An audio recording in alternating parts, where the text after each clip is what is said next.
الشيطان الرجيم بسم الله الرحمن الرحيم الحمد لله رب العالمين الرحمن الرحيم مالك يوم الدين إياك نعبد وإياك نستعين اهدنا الصراط المستقيم صراط الذين أنعمت عليهم غير المغضوب عليهم ولا الضالين.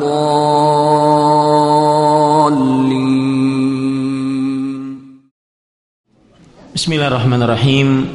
Assalamualaikum warahmatullahi wabarakatuh. Innal hamdalillah nahmaduhu wa nasta'inuhu wa nastaghfiruh wa na'udzu billahi min shururi anfusina wa sayyiati a'malina. Man yahdihillahu fala mudhillalah wa man yudlil fala hadiyalah. Wa ashhadu an la ilaha illallah wahdahu la syarika lah wa ashhadu anna Muhammadan 'abduhu wa rasuluh. Ya ayyuhalladzina amanu taqullaha haqqa tuqatih wa la tamutunna illa wa antum muslimun. Ya ayyuhan nasu taqu rabbakumul ladzi khalaqakum min nafsin wahidah wa khalaqa minha zawjaha wa batha minhuma rijalan katsiran wa nisaa wattaqullaha alladzi tasaaluna bihi wal arham innallaha kana 'alaikum raqiba. Ya ayyuhalladzina amanu taqullaha wa qulu qawlan sadida yuslih lakum a'malakum wa yaghfir lakum dhunubakum wa man yuti'illaha wa rasulahu faqad faza fawzan 'azima. Amma ba'du, fa inna asdaqal hadithi kitabullah wa ahsanul hadi hadi Muhammadin sallallahu alaihi wa ala alihi wa sallam wa syarrul umuri muhdatsatuha wa kullu muhdatsatin bid'ah wa kullu bid'atin dhalalah wa kullu dhalalatin finnar. Ikhwani rahimanillah wa iyyakum.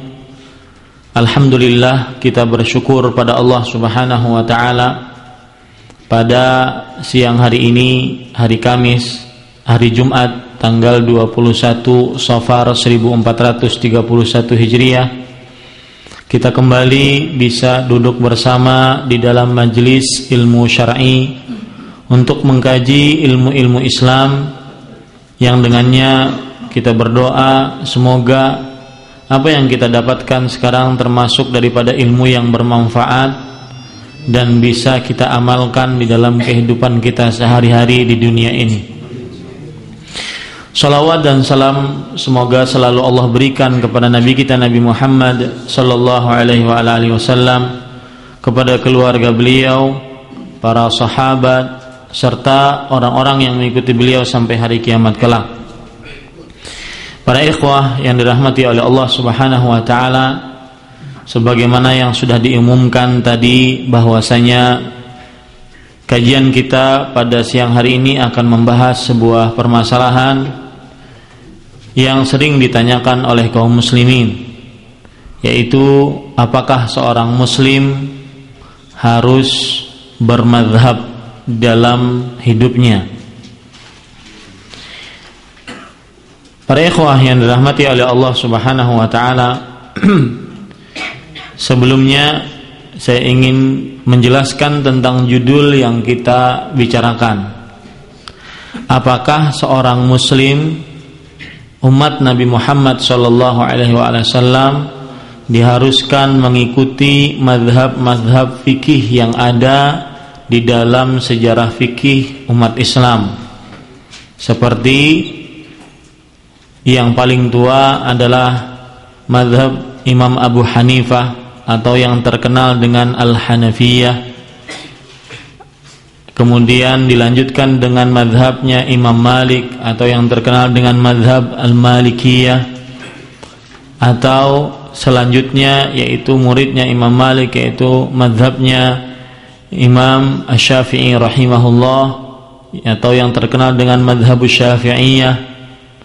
Kemudian yang terakhir yaitu mazhab Imam Ahmad ibn Hanbal rahimahullahu ta'ala, yang terkenal dengan mazhabnya Hanabilah.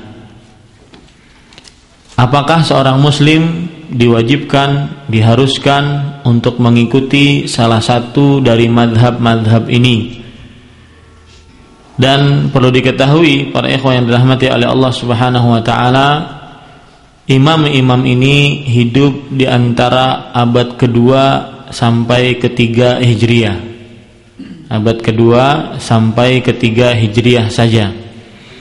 Jadi imam yang paling tua yaitu Imam Abu Hanifah, beliau hidup di abad kedua Hijriah. Kemudian selanjutnya Imam Malik, Imam Syafi'i, dan Imam Ahmad, beliau hidup di abad ketiga Hijriah. Otomatis tidak ada mazhab fikih, tidak ada mazhab Hanafi, mazhab Maliki, mazhab Syafi'i, mazhab Hambali sebelum abad kedua dan ketiga Hijriah. Otomatis pula kaum muslimin yang hidup sebelum hidupnya mereka empat ini, mereka otomatis tidak bermadhab dengan mazhab yang empat ini. Seperti misalkan para sahabat, para tabi'i, ya, kemudian para tabi'ut tabi'i, mereka tidak bermadhab kepada mazhab yang empat ini, karena sebagian besar mereka hidup sebelum adanya mazhab-mazhab ini, sebelum adanya mazhab-mazhab ini.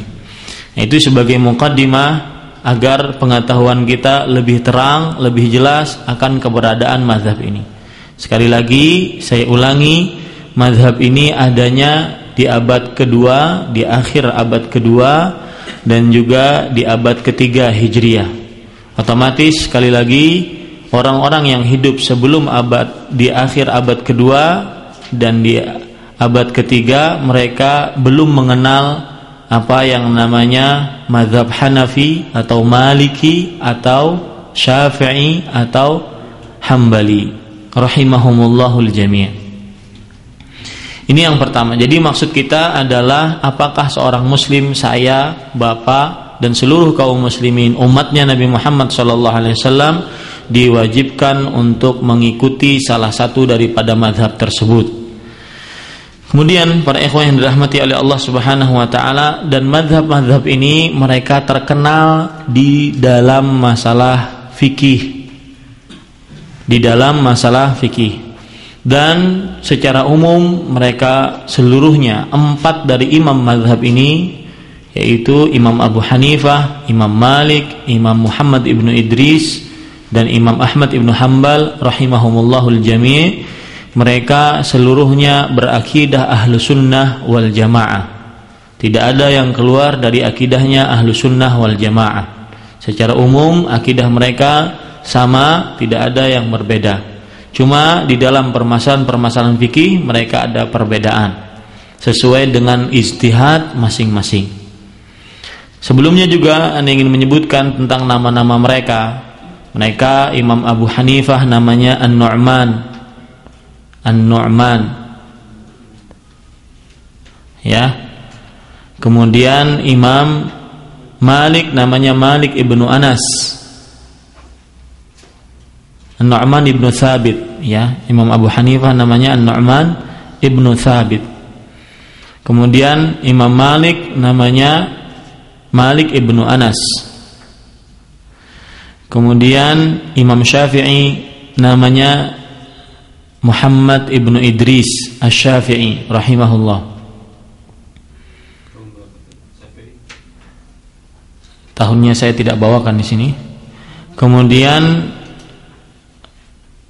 Imam Ahmad ibnu Hanbal, Imam Hambali atau Imam Hanabilah, Namanya adalah Ahmad ibnu Hanbal rahimahullahu ta'ala.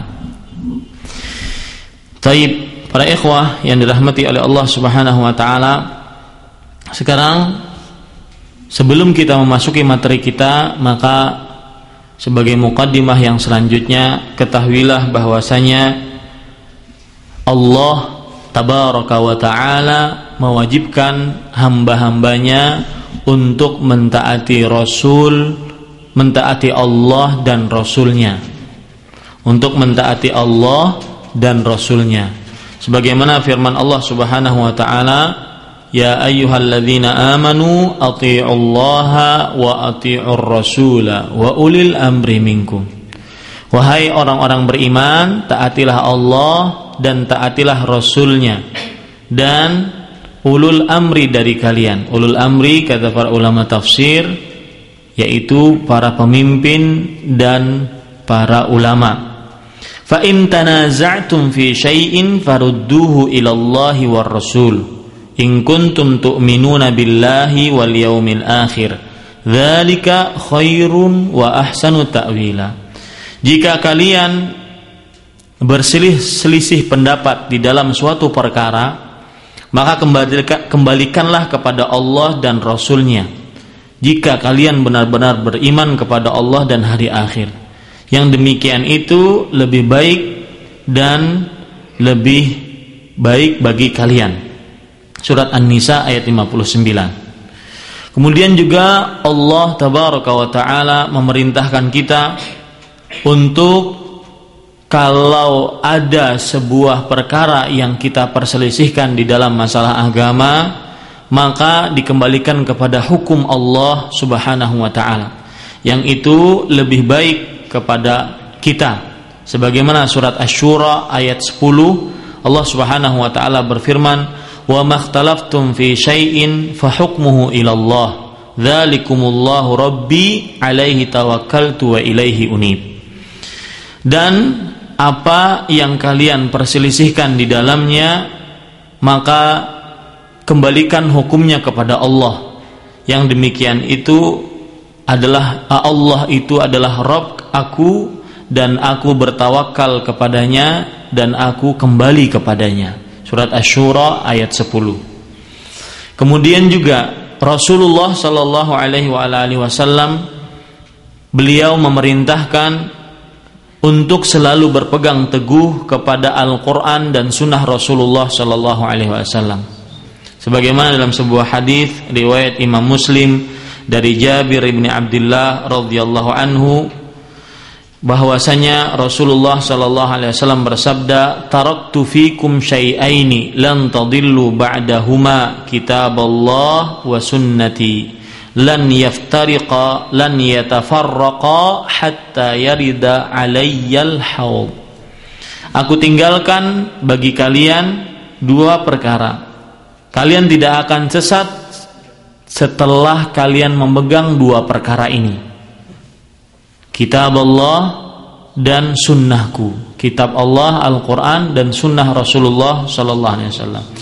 Kedua-duanya tidak akan berpisah sampai mereka datang ketika Nabi Muhammad Sallallahu Alaihi Wasallam berada di telaga beliau, tidak akan berpisah.